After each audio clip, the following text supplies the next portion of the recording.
잠깐 기도하고 말씀 듣겠습니다. 사랑이 많으신 하나님 아버지, 우리 찬양대가 하나님 앞에 아름다운 찬양을 올려드렸습니다. 이 찬양의 가사가 우리 모든 성도님들의 믿음의 고백이 되게 해 주옵소서. 우리 김정아 성도님을 하나님 은혜 주셔서 우리 교회로 불러주시니 감사합니다. 함께 신앙생활을 합니다. 하나님 복 주셔서 그 발걸음이 계속되게 하시고 온전한 믿음의 사람으로 든든히 세워지는 복을 허락하여 주옵소서. 이 시간 말씀 듣습니다. 말씀 가운데 함께하여 주시되 특별히 함께 참석한 우리 아이들에게도 하나님 우리 자녀들에게도 이 말씀을 깨닫는 복을 허락하여 주옵소서. 은혜 주실 줄 믿고 감사하며 사랑 많으신 예수님 이름으로 기도하옵나이다. 아멘. 우리 다시 한번 옆에 있는 분과 인사하겠습니다. 말씀의 은혜 많이 받으세요. 말씀의 은혜 받으세요. 여러분, 지금 이 시대에 가장 과학적으로 문명이 발달된 나라를 꼽으라고 하면 모두가 예외 없이 미국이란 나라를 꼽을 겁니다. 그 미국이란 나라에 제가 몇 년 전에 가족과 함께 여행을 간 적이 있습니다. 친구가 뉴저지에서 목회를 해서 친구 집에 방문도 하고 또한 2주 정도 시간을 보냈는데 어느 날 여행을 같이 자동차로 하게 됐습니다. 그런데 이제 뉴저지에서 줄을 옮겨서 가던 중에 펜실베니아라는 지역을 가게 되는데 희한한 광경을 보게 됐습니다. 어떤 광경이냐면 분명히 21세기인데 제가 어렸을 때 초등학교 다닐 때 주일이면 방영했던 미국 드라마가 있는데 초원의 집이라는 드라마가 있습니다. 기억나시나요, 어르신들? 모르시면 말고. 하여간 초원의 집이라는 드라마가 있었는데 그때 그 모습으로 사람들이 있는 거예요. 차를 타야 되는데 마차를 타고 옷도 제가 예전에 그 영화에서 봤던 드라마에서 봤던 그런 옷을 입고 있는 거예요. 그래서 제가 신기해서 야, 저 사람들은 뭐냐, 이게 민속촌이냐 물어봤어요. 근데 그게 아니라 거기 살고 있는 사람들인데 그 사람들은 다르게 부르는데 뭐라고 부르냐면 아미시 사람들이라고 부른다는 거예요. 그러면서 설명을 해주는데 이 아미시 사람들은 어떤 사람이냐면 스위스와 독일에서 17세기에 종교개혁이 일어났을 때 그 종교개혁의 후예들인데 국가교회와 구별된 성경적인 교회를 추구하고 평화를 실천하는 사람들인데 더 철저하게 예수님의 제자처럼 살기를 원하고 거룩한 삶을 회복하기 위해 신앙생활 하다가 그 나라에게 박해를 받은 거예요. 박해를 받아서 18세기에 미국의 펜실베니아 주인대로 대규모로 이주한 사람들을 아미시 사람들이라고 합니다. 이들의 특징은 삶으로 나타나는 신앙을 중요시했고 개인적인 것보다 공동체 전체의 유익을 우선으로 했습니다. 그리고 예배와 일상을 분리되지 않고 하나의 영적인 삶을 추구했는데 이들에게 있어서 최고 덕목은 겸손함입니다. 그리고 검소함입니다.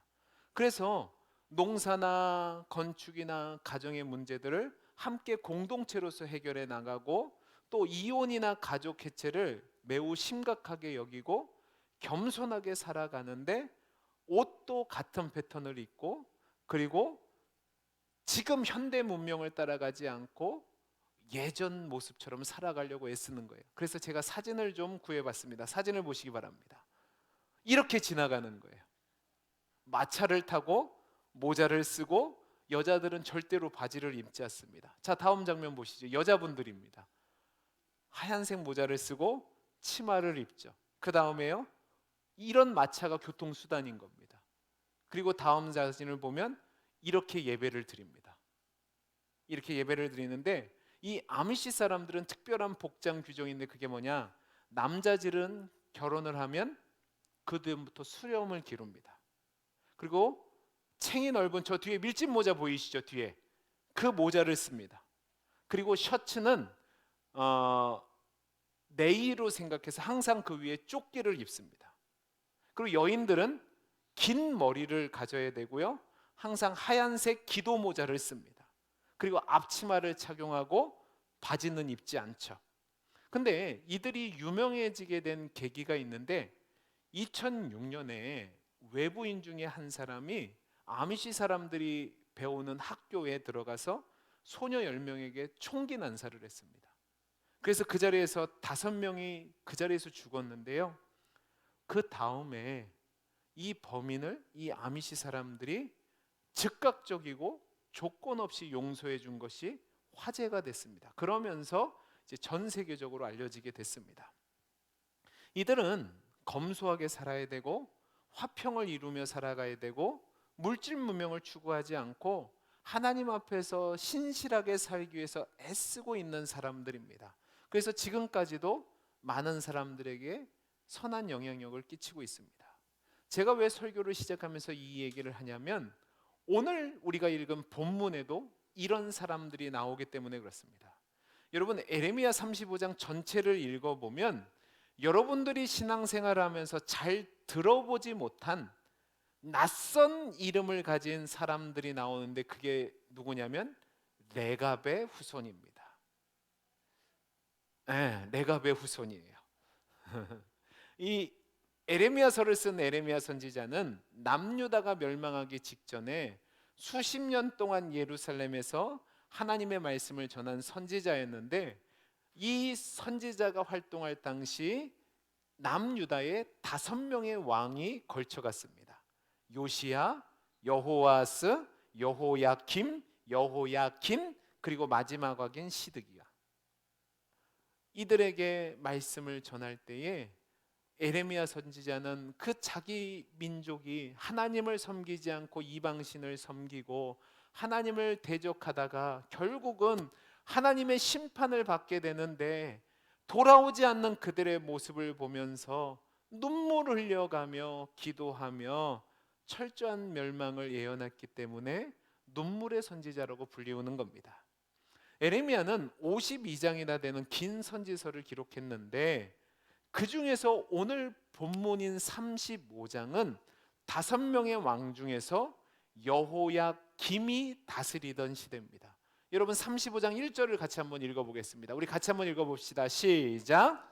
유다의 요시야 왕의 아들 여호야김 때에 여호와께서부터 말씀이 예레미야에게 임하여 이르시되 이 여호야김 왕은 유다가 바벨론에게 멸망당하기 약 10여 년 전에 왕이었습니다. 그때 하나님께서 예레미야에게 말씀을 주셨는데 그 내용이 아주 흥미롭습니다. 어떤 내용이냐면 하나님이 이 레갑 가문의 사람들을 불러 모아서 성전 안으로 들이게 하고 한 방에 모으고 그들에게 포도주를 줘서 마시게 하라는 겁니다. 오늘 말씀 2절 보시기 바랍니다. 같이 한번 읽어보죠. 시작. 너는 레갑 사람들의 집에 가서 그들에게 말하고 그들을 여호와의 집 한 방으로 데려다가 포도주를 마시게 하라 하시니라. 여러분 왜 하나님은 뜬금없이 이 레갑 사람들을 불러 모으시고 성전 안에 한 방에 들어가게 해서 포도주를 마시라고 했을까? 이것에 대한 답을 찾기 위해서는 먼저 이 레갑 사람들이 누군지를 알아야 됩니다. 레갑 사람들이라는 것은 레갑이라는 사람의 후손들이라는 겁니다. 레갑 가문을 말하는 거죠. 저는 하만 이씨입니다. 그래서 하만 이씨 가문에 속한 것처럼 이 레갑이라는 사람의 후손들인데 이 레갑과 레갑 자손들은 누구의 족보에 해당될까? 역대상 2장 25절을 보면 이들이 어디로부터 왔는지에 대해서 설명을 합니다. 우리 같이 한번 읽어보죠. 시작. 야베스에 살던 서기관 종족 곧 디락 종족과 시므아 종족과 수간 종족이니 이는 다 레갑 가문의 조상 함맛에게서 나온 겐 종족이더라. 이 말씀을 보면 레갑 가문의 사람들은 조상이 누구냐? 함맛이란 사람들이고 거기서 나온 겐 족속이라고 말하고 있습니다. 자, 그러면 이제 겐 족속은 누굴까? 여러분 겐 종족은 이스라엘 12지파에 속한 사람들이 아니라 이방 가문에 속한 사람들입니다. 그러니까 이 레갑 가문은 이스라엘 정통 가문이 아니라는 말입니다. 그런데 이 겐 족속은 굉장히 오래된 족속입니다. 어디까지 올라가냐면 창세기 15장을 보면 하나님이 아브라함에게 땅을 선물로 주시겠다고 약속하는데 그때 이 겐 가문이 등장을 합니다. 그러니까 근동에서 아주 오래된 종족이에요. 창세기 15장 18절 19절 말씀을 보면 이렇게 되어 있습니다. 우리 같이 한번 읽어보죠. 시작. 그날에 여호와께서 아브람과 더불어 언약을 세워 이르시되 내가 이 땅을 애굽 강에서부터 큰 강 유브라데까지 내 손에게. 여러분 이 땅은 뭐냐면 가나안 땅을 얘기하는 거예요. 그 다음에 보시죠. 시작. 곧 겐 족속과 그니즈 족속과 감몬 족속과 되어 있습니다. 여기서 겐 족속이 나와요. 그런데 이 겐 족속의 자취를 찾아보면 이들의 이름이 아주 의미 있게 등장하는 곳이 있는데 거기가 어디냐? 모세는 결혼을 했어요. 그 결혼을 한 당사자를 우리가 십보라라고 얘기합니다. 근데 이 십보라의 아버지가 겐 족속입니다. 사사기 1장 16절을 보시기 바랍니다. 같이 한번 읽어보죠. 시작. 모세의 장애는 어디요? 겐 사람이라 그의 자손이 유다 자손과 함께 종려나무 성읍에 올라가서 아란 남방의 유다의 황무지에 이르러 그 백성 중에 거주하니라. 자 보세요. 모세는 애굽의 왕 바로의 눈을 피해서 미디안 광야로 도망쳤습니다. 그때 장인이었던 이드로를 만나게 돼요. 이 이드로는 모세의 후원자가 되고 자신의 딸을 모세의 아내로 내어줍니다. 그리고 나중에 모세가 이스라엘 백성들을 출애굽시킨 후에 광야에 머물고 있었을 때 장인 이드로가 자기의 가문을 데리고 이 무리에 합류를 합니다. 그리고 함께 하나님을 향해 제사를 드리는데 이것은 뭐냐면 모세와 그의 겐 족속이 하나님을 믿는 가문이 되었다는 것을 말하는 겁니다. 이렇게 출애굽 이후에 이 이드로가 속한 겐 족속이 이스라엘 백성들과 함께 살면서 밀접한 관계를 맺는 가문이 되는 거죠. 그리고 출애굽기 18장을 보면 모세의 장인이었던 이드로가 모세가 홀로 모든 백성들의 송사를 다루면서 지쳐하는 것을 보고 10부장, 50부장, 100부장, 1000부장이라는 제도를 제안해서 재판을 하도록 권면함으로 말미암아 이스라엘 백성들의 행정 체계를 확립하는 데 도움을 줍니다. 그러니까 이렇게 성경을 보면 이 겐 족속은 이방 족속이었어요. 그런데 출애굽 역사에 동참하면서 함께 하나님을 믿어온 이스라엘 백성들의 형제 종족이 되는 겁니다.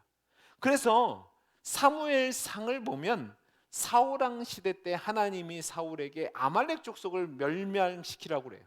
근데 이때 아말렉 사람들과 함께 살던 겐 사람들을 따로 구별해 피해를 당하지 않도록 보호해주는 내용이 나오는데 사무엘상 15장 6절입니다. 우리 같이 한번 읽어보죠.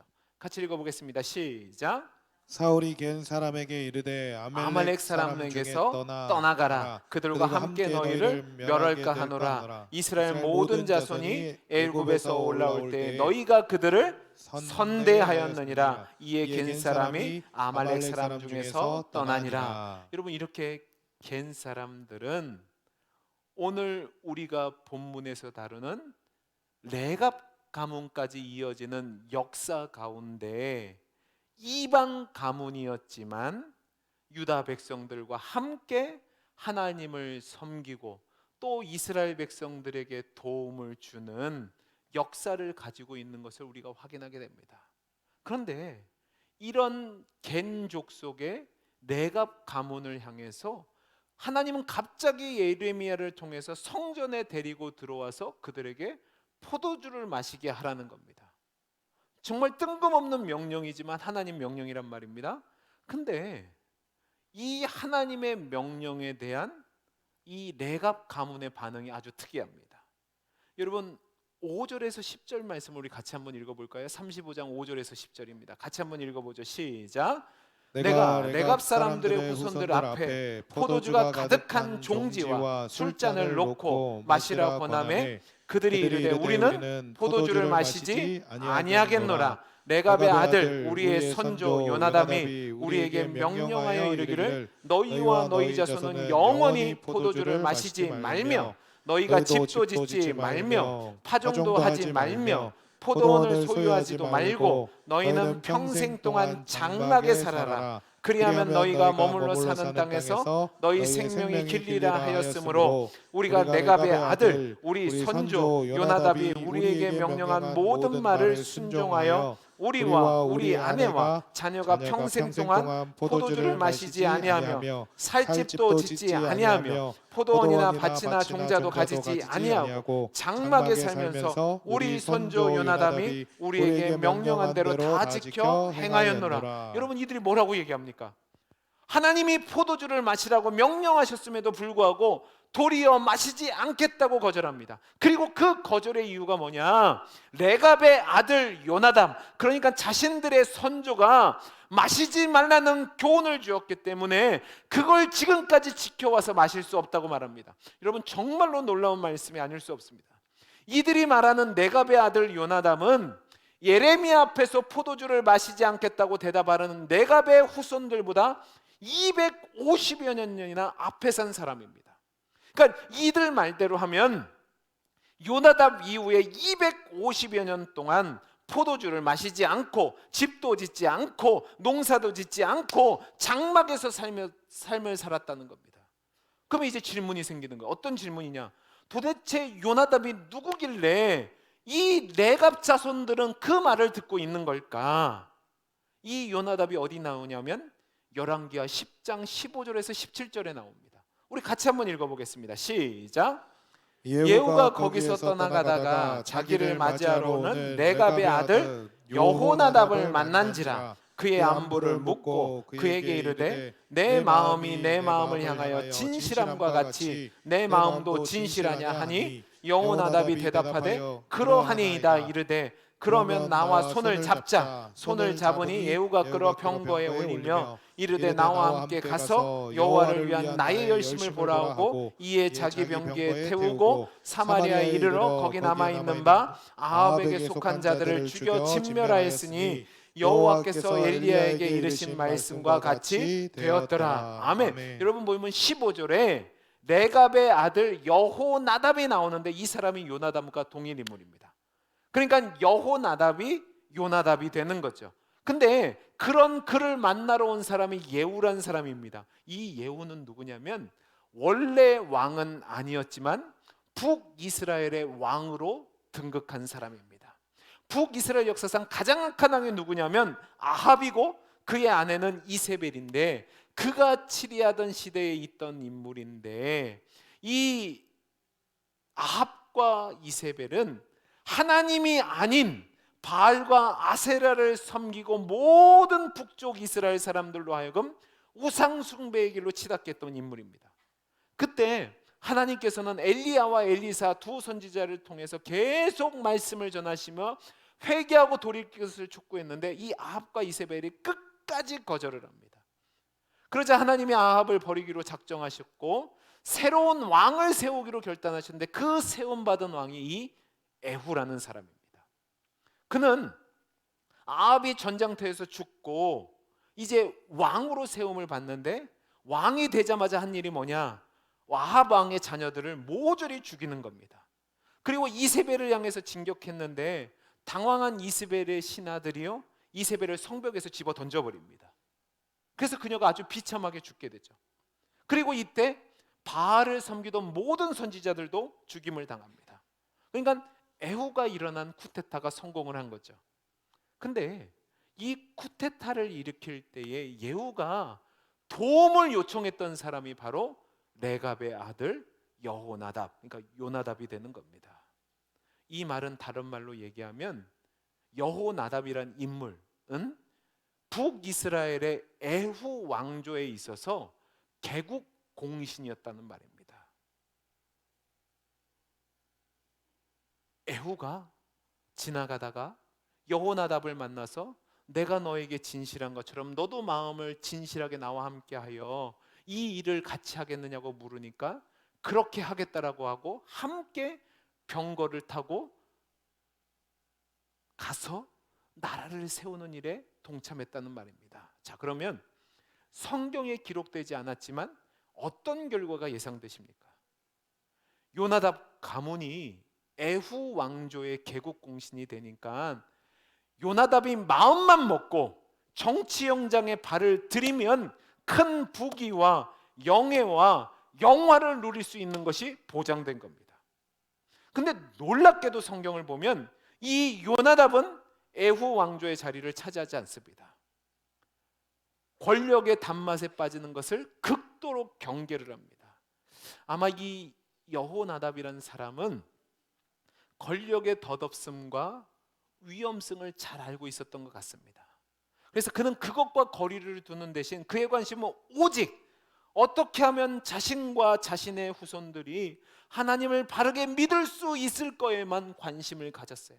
그래서 자기 후손들에게 반드시 지켜야 될 신앙의 교훈, 가훈을 만들고 그것을 후손들에게 나눠주고 반드시 그것을 지키라고 명령했단 말입니다. 그리고 그 가훈의 내용을 따라서 250여 년 동안 이 레갑 자손들은 그것을 지켜왔단 말입니다. 그리고 그 가훈의 내용이 오늘 에레미야 35장에 나오는 겁니다. 자, 그러면 레갑의 후손이자 요나답의 후손들이 지난 250년 동안 지켜온 가르침이 뭐냐? 6절 말씀 보시기 바랍니다. 같이 한번 읽어보죠. 시작. 그들이 이르되 우리는 포도주를 마시지 아니하겠노라. 레갑의 아들 우리 선조 요나답이 우리에게 명령하여 이르기를 너희와 너희 자손은 영원히 포도주를 마시지 말며. 자, 뭐라고 되어 있죠? 레갑의 자손들은 하나님을 떠나지 않고 하나님을 잘 섬기는 민족으로 남기 위해서 포도주를 영원히 마시지 않도록 했습니다. 자, 그러면 왜 포도주를 영원히 마시지 말라고 했을까? 이것은 단순히 포도주를 마시는 행위를 하지 말라라기보다는 그 의미가 무엇인지 아는 것이 중요합니다. 요나답이 포도주를 마시지 않게 함으로 얻고자 한 것은 무엇이냐면 절제된 생활을 통해서 맑고 건강한 정신으로 하나님을 섬기고 이웃을 섬기기 위해서 그렇게 한 겁니다. 그러니까 자기 절제를 하기 위해서 포도주를 마시지 말라고 한 거죠. 그리고 또 고대 근동에서는요, 포도주는 모든 제의 활동과 연결이 됩니다. 이방의 제의는 제사를 드릴 때마다 술을 마시며 온갖 방탕한 짓을 하며 그것을 통해서 풍요를 가져온다고 생각을 하고 있었습니다. 그러니까 이방 제의가 만연한 시대에 요나답은 그 모든 것과 단절하기로 한 거죠.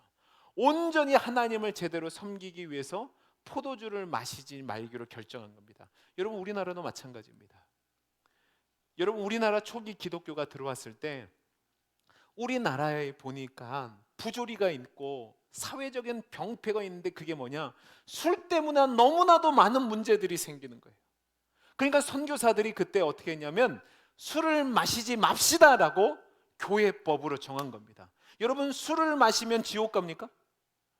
술을 마시면 죄나요? 아니에요. 술 마시는 것 때문에 지옥 가지 않아요. 그러나 술을 마시면 그 술이 술을 마시고 온전한 정신으로 하나님을 섬길 수 없게 된단 말입니다. 그러니까 술을 마시지 않고 하나님을 잘 섬기도록 우리가 따라가는 거죠. 그러니까 어떤 분들은 나는 믿음 좋다는 증명으로 술을 마시는 분들이 있어요. 희한하죠? 나는 율법에 얽매이지 않는데요. 헛된 생각입니다. 술 마신다고 지옥 가지 않습니다. 그게 죄라고 여기지 않습니다. 그러나 저와 여러분이 하나님을 잘 섬기기 원한다면, 온전히 섬기기 원한다면 이 술이라는 것을 통해서 나타난 병폐들을 아니까 하나님을 잘 섬기기 위해 결단하는 것이 필요한 겁니다. 이해되셨나요? 두 번째로, 레갑은 자기 자손들에게 뭐를 하지 말라고 했냐면 집도 짓지 말고 파종도 하지 말고 포도원도 소유하지 말라고 얘기합니다. 자, 7절 말씀 보시겠습니다. 같이 한번 읽어보죠. 시작. 너희가 집도 짓지 말며 파종도 하지 말며 포도원을 소유하지도 말고 너희는 평생 동안 장막에 살아라. 그리하면 너희가 머물러 사는 땅에서 너희 생명이 길리라 하였으므로. 여러분, 이 명령을 가만히 보시면 모두 땅과 연결되어 있습니다. 이 요나답이라는 인물은 땅을 소유함으로 생기는 위협을 간파하고 있었던 것처럼 보입니다. 땅을 소유하고 그 땅에서 정착하면서 생겨나는 소유의 욕심을 알고 있었던 거죠. 여러분, 집을 짓고 파종을 하고 포도원을 소유하다 보면 자신도 모르는 사이에 더 큰 집, 더 넓은 땅, 더 많은 것을 소유하고 싶은 탐욕이 생길 수 있다는 것을 안 겁니다. 그리고 이것이 바로 이스라엘 백성들이 하나님이 선물로 주신 가나안 땅에서 하나님이 아닌 바알을 섬기게 된 이유가 됩니다.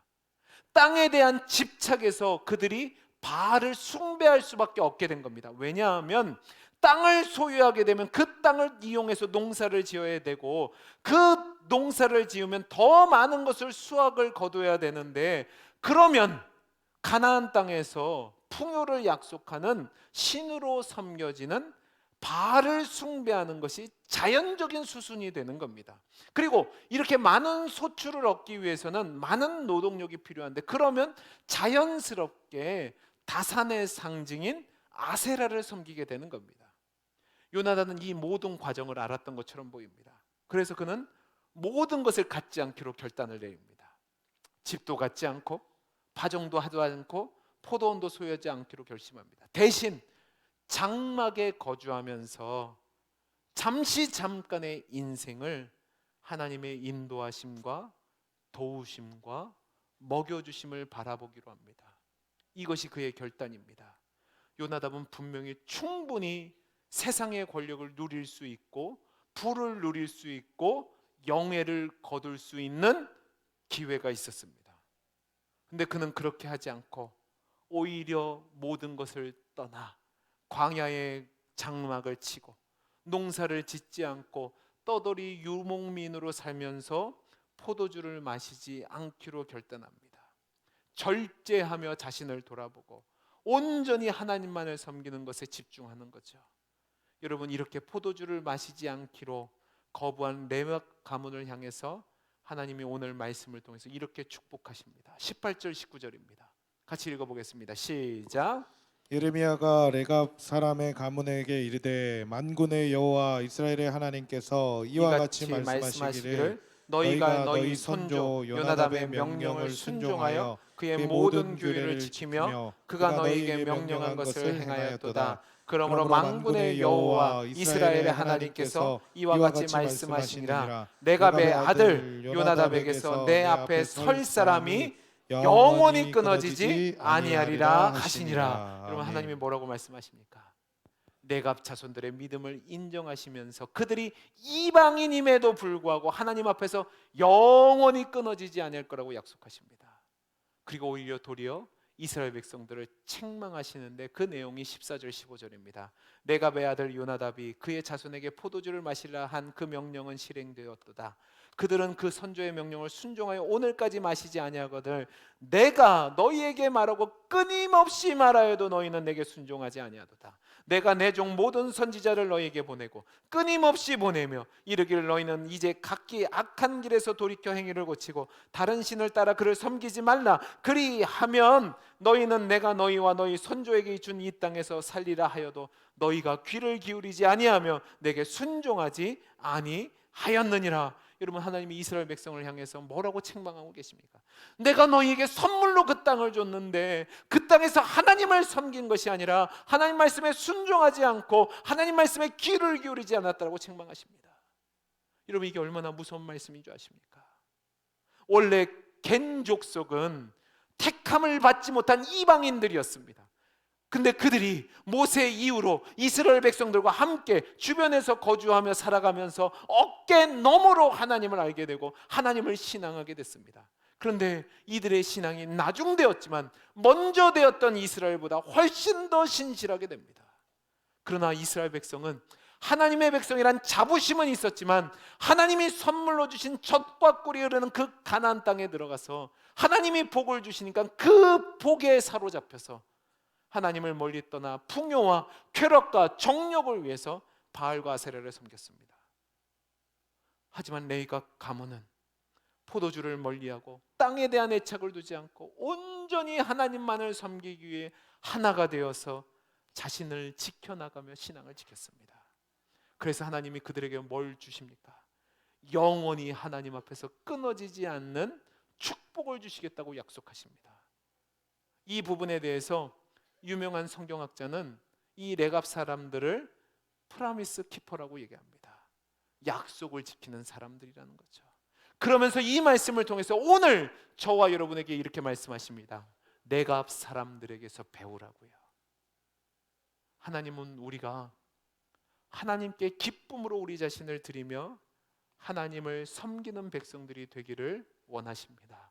여러분, 우리가 왜 5주차가 있는 날 온 가족이 함께 예배를 드릴까요? 우리 아이들은 고문을 당하고 있습니다. 그런데도 이 예배를 드리는 이유가 있습니다. 우리 가정이 믿음의 가정으로 하나님 앞에 신실하게 세워지기 원해서 그런 겁니다. 여러분은 여러분 자녀에게 무엇을 선물로 남겨주기를 원하십니까? 저는 저와 여러분들이 하나님 앞에서 어찌 보면 바보 같아 보이고 어찌 보면 어리석어 보이지만 하나님을 섬기며 하나님을 예배하기 위해 발버둥 치는 그 순수한 신앙을 자손들에게 물려줄 수 있기를 간절히 소원합니다. 여러분의 결단이 있어야 됩니다. 물론 우리가 앞에서 살펴봤던 아미시 사람들처럼 또 레갑 자손들처럼 그대로 살기는 어려울 수 있습니다. 그런데 제가 말하는 것은 그렇게 살라가 아니라 이들의 삶의 원리를 배우자는 겁니다. 그게 뭐냐? 따라해 보시기 바랍니다. 구별된 삶, 그걸 살자는 겁니다. 우리 마지막으로 성경을 한 군데만 더 읽어보겠습니다. 로마서 12장 1절 2절입니다. 같이 한번 읽어보겠습니다. 시작. 그러므로 형제들아 내가 하나님의 모든 자비하심으로 너희를 권하노니 너희 몸을 하나님이 기뻐하시는 거룩한 산제물로 드리라. 이는 너희가 드릴 영적 예배니라. 너희는 이 세대를 본받지 말고 오직 마음을 새롭게 함으로 변화를 받아 하나님의 선하시고 기뻐하시고 온전한 뜻이 무엇인지 분별하도록 하라. 아멘. 하나님은 우리에게 이 세대를 본받지 말고 우리 몸을 하나님이 기뻐하시는 거룩한 산제물로 드리라고 얘기합니다. 하나님의 선하시고 기뻐하시고 온전한 뜻이 뭔지 분별하라는 거죠. 여러분, 이 세상은 이기라고 얘기합니다. 이 세상은 돈이 힘이라고 얘기합니다. 이 세상은 좀 더 많은 것을 가지기 위해서 내 옆에 사람은 없다라고 말합니다. 근데 성경은 우리로 하여금 하나님의 사람으로 섬기라고 말하고 사랑하라고 얘기하고 나보다 남을 낮게 여기라고 말합니다. 그게 거룩한 산제물의 살이랍니다. 세상의 영예를 위해서 내 인생을 허비하지 말고 이 땅에 여행자와도 같은 순례자의 삶을 살아갈 때에 하나님께 소망을 두며 하나님의 인도하심을 따라가라는 거죠. 하나님은 지금도 이런 레갑의 자손들 또 아미시 사람들과 같은 믿음의 결단을 내린 사람들을 간절히 찾고 있습니다. 저는 우리 교회 모든 성도님들의 가정이 이런 믿음의 가정이 될 수 있기를 간절히 소원합니다. 저와 여러분의 가정이 하나님을 섬기기로 결정을 내리고 뜻을 정하고 해로울지라도 손해를 본다 할지라도 답답할지라도 내 인생에 참된 만족을 주시는 분이 하나님이심을 믿기에 또 나에게 참된 복을 주시는 분이 하나님이심을 믿기에 또 나에게 영원한 생명을 주시는 분이 하나님이심을 믿기에 하나님께 온전히 헌신하며 하나님 앞에서 살아가기로 결단하는 믿음의 삶을 사는 우리 모든 성도님들과 우리 가정이 될 수 있기를 간절히 소원합니다. 기도하겠습니다. 사랑이 많으신 하나님 아버지, 감사합니다. 이 시간 말씀을 통해서 우리를 깨닫게 하시니 감사합니다. 하나님, 이 말씀대로 결단하는 은혜를 허락하여 주옵소서. 은혜 주실 줄 믿고 감사하며 사랑 많으신 예수님 이름으로 기도하옵나이다. 아멘.